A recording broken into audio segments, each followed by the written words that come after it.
अस्सलामुअलैकुम।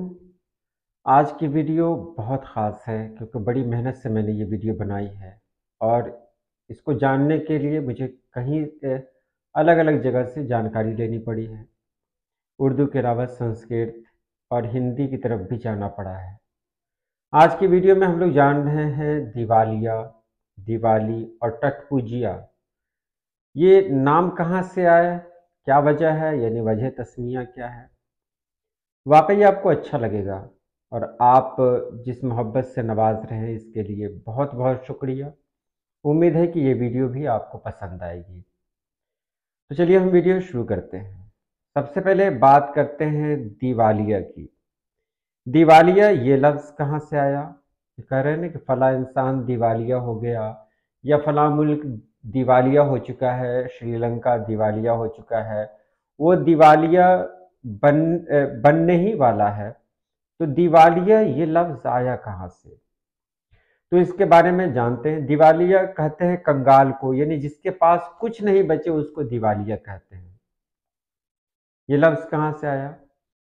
तो संस्कृत की तरफ हम जाते हैं तो वहाँ एक लफ्ज़ आता है दिव्य। दिव्य बहुत मशहूर है, दिव्य शक्ति संस्कृत में इस्तेमाल होने वाला लफ्ज़ है। तो वहीं दिव्य नाम का एक लफ्ज़ है संस्कृत में, जिसका मानी है रोशनी, चिराग। दिव्य कहते हैं चिराग को, असल तो है रोशनी, मतलब चिराग के भी इस्तेमाल में आता है। तो दिवालिया में जो देव है उसको दिव्य हम कहेंगे। दिव्य यानी रोशनी यानी चिराग। उसके बाद अगला लफ्ज है इसका आला।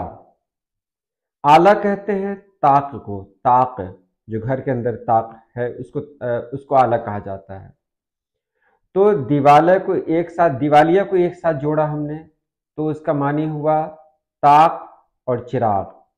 या ये कह सकते हैं कि वो चिराग जो ताक पर रखा हो। तो यहाँ पर चिराग का ताक में रखना, यही दिवालिया है। दिवालिया इसी को कहते हैं, चिराग का ताक पे रखना, यानी ताक पर रखा हुआ चिराग, ये दिवालिया है। अब थोड़ी और गहराई से जानें कि पुराने ज़माने में क्या होता था कि अगर कोई इंसान नुकसान में चला जाता तो उसके लिए वो क्या करता था कि दुकान के बाहर एक ताक होता, उस ताक में वो चिराग जलाकर रख देता। ये इस बात की अलामत होती कि अब उसके पास साहूकार को, यानी जिससे उसने सामान लिया है दुकान के लिए, उसको पैसा लौटाने के लिए, यानी उसको लौटाने के लिए पैसा नहीं है। ये इस बात की अलामत होती। तो कोई भी दुकानदार जब नुकसान में जाता, उसके पास रकम इतनी नहीं होती कि वो साहूकार को पैसा लौटा सके, तो वो अलामत के तौर पर क्या किया करता था कि दुकान के बाहर एक ताक में वो चिराग जलाकर रख देता, जिसको साहूकार देखते तो वो खुद समझ जाते कि ये अब पैसा देने के काबिल नहीं है, ये रकम लौटाने के काबिल नहीं है। तो ये किसी ज़माने में इसका इस्तेमाल होता था, ये चलता था, ये इन चिराग जलाकर रखना ये राइज था किसी ज़माने में, अब ये राइज नहीं है। तो वहीं से एक लफ्ज़ आया दिवालिया। तो दिवालिया आज इतना मशहूर हो चुका है कि हर जगह हम लोग इसका इस्तेमाल करते हैं, सुनते भी हैं और पढ़ते भी हैं इसे। एक लफ्ज़ आता है दिवाली, जो हमारे यहाँ भारत में बहुत ख़ास त्यौहार है ये, और हिंदुओं का ये बहुत मुक़द्दस त्यौहार है। ये दिवाली जो लफ्ज़ है, दिवालिया जो लफ्ज़ मैंने अभी कहा उसी से जुड़ा हुआ ये लफ्ज़ है दिवाली। तो इसका मानी आप जान लें। दिवाली एक तो वही दिवालिया का दिव्य है, वही लफ्ज़ दिवाली का दिव्य है, तो एक वो हो गया। और इसके बाद आता है आवली। आवली आवली कहते हैं लाइन को, कतार को, यानी दिव्य रोशनी, आवली कतार, रोशनी की कतार। इस दिवाली को हिंदी में एक और नाम से जानते हैं, दीपावली। दीप दीप एक ऐसा लफ्ज़ है संस्कृत का जो उर्दू में भी बहुत ज़्यादा इस्तेमाल हो रहा है, बहुत ज़्यादा। और उर्दू का एक मानूस लफ्ज़ बन चुका है, एक ऐसा लफ्ज़ जिससे सारे के सारे लोग मानूस हो चुके हैं।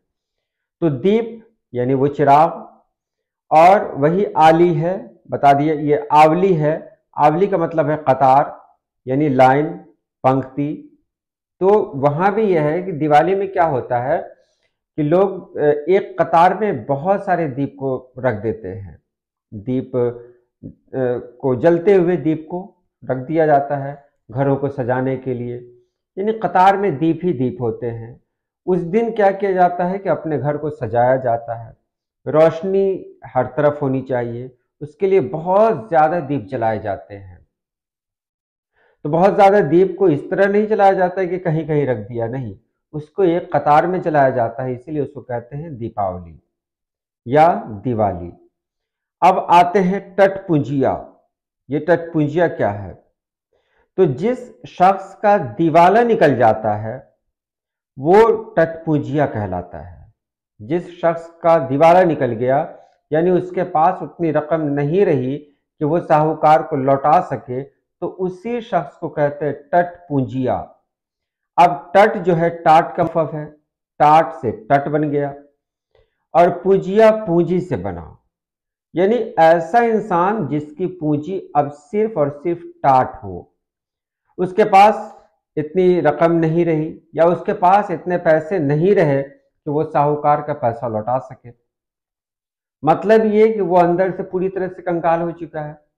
हो सकता है उसके पास खाने के लिए पैसे नहीं हो, जिंदगी गुजारने के लिए पैसे नहीं हो, तो ऐसे ही इंसान को कहा जाता है टट पूंजिया, यानी जिसकी पूंजी अब सिर्फ टाट हो, यानी उसके घर में कोई सामान नहीं बचा, सिर्फ जो उसका घर है, जो टाट का बना हुआ उसका घर है, बस वही घर दिखाने के लिए बचा हुआ है कि हाँ इस इंसान के पास एक घर है, वो टाट का बना हुआ घर है, इसीलिए उसको कहते हैं टटपुंजिया। तो उम्मीद है आपने इन दोनों के बारे में जान लिया होगा, उम्मीद है आपने समझ लिया होगा। आज के लिए इतना ही। अल्लाह पाक आप सभी लोगों को खुश रखे, आबाद रखे। अल्लाह हाफिज।